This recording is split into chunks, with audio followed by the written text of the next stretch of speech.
Praise be Jesus Christ. It is Friday of Easter week, and we've been reflecting all week upon the new life that Christ has called us to, even in the depths of this pandemic that has taken so many lives and afflicted so many countries.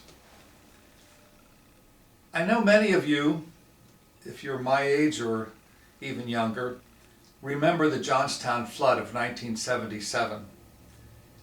It didn't take near as many lives as the flood in 1899, but it raised the question of, why do such things happen? Why does God let them happen? I remember there were some ministers even at the time of the 77 flood who were saying, God must be punishing the people of Johnstown. Well, that's not so. That's not how God operates.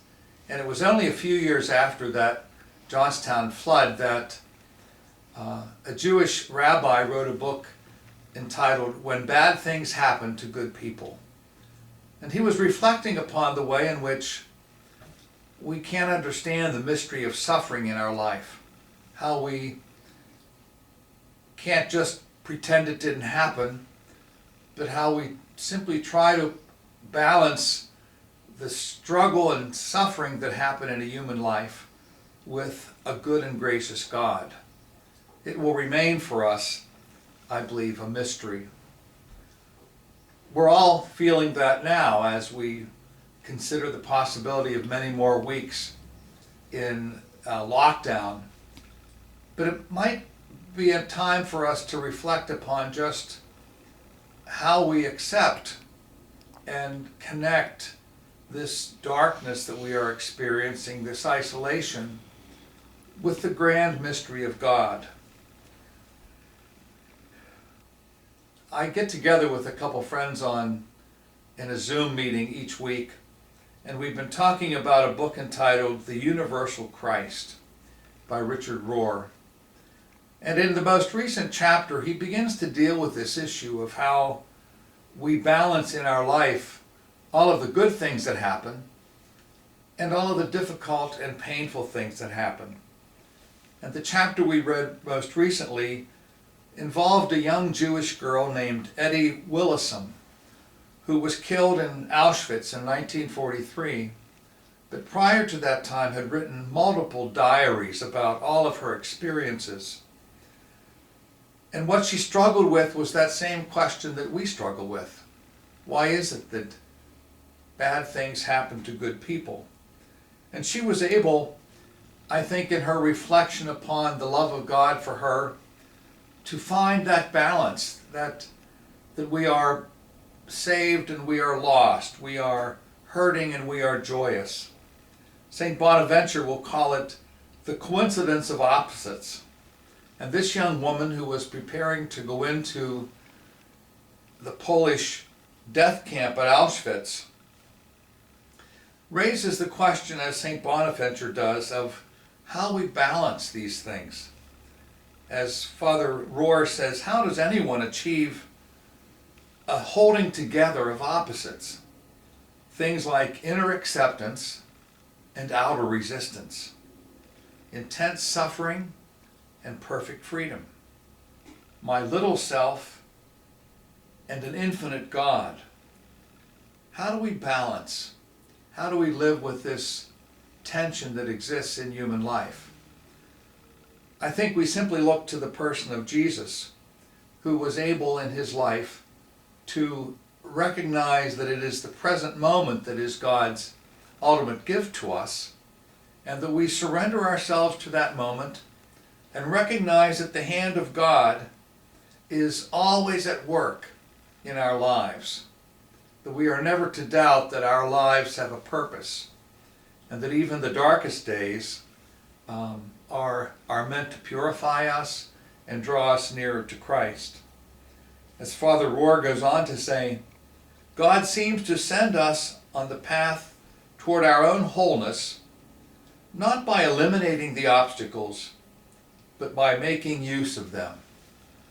So I think that's for us a very good question. How do we make use of this time, which we can't wish away and we can't protest away, that we can accept as part of God's plan for us, how do we allow ourselves to see the hand of God in all things?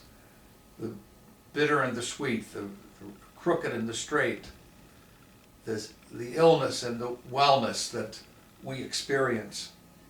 I think it is clearly a challenge for us to live in the present moment, to realize that, as Eddie Hillesum felt, she was able, like few people, to find that wonderful balance between what is good and what is bad, what is strength, what is weakness, and somehow to live in God's hands, who has allowed all of those things. St. Paul said that God accomplishes in Christ everything according to his will and purpose. There is nothing that God does not use us to bring us to him. Another book by Richard Rohr, I always love the title, Everything Belongs. And that reflection is a wonderful, or that phrase is a wonderful reflection on the way in which, as we look at our life, we're not here to be wishing away things, but to somehow accept them and see them as part of the fabric of our life. I want to conclude with a little poem that I found many years ago, written by a Trappist monk.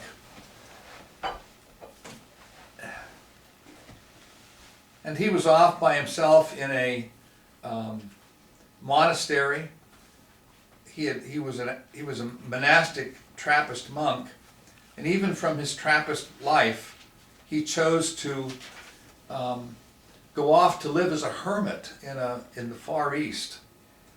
And when asked to write about why he changed that and why he changed his life and chose that solitary life, he said this: "I wanted to be by myself, not to nurse my wounds and not to count victories, but rather quietly to take all the mysterious fabric of my life and there lay it all out and trace the hand of love that somehow ordered all things, the good and the bad, the crooked and the straight, the bitter and the sweet, the whole of it, and take the whole thing and throw it over me as a garment woven in love."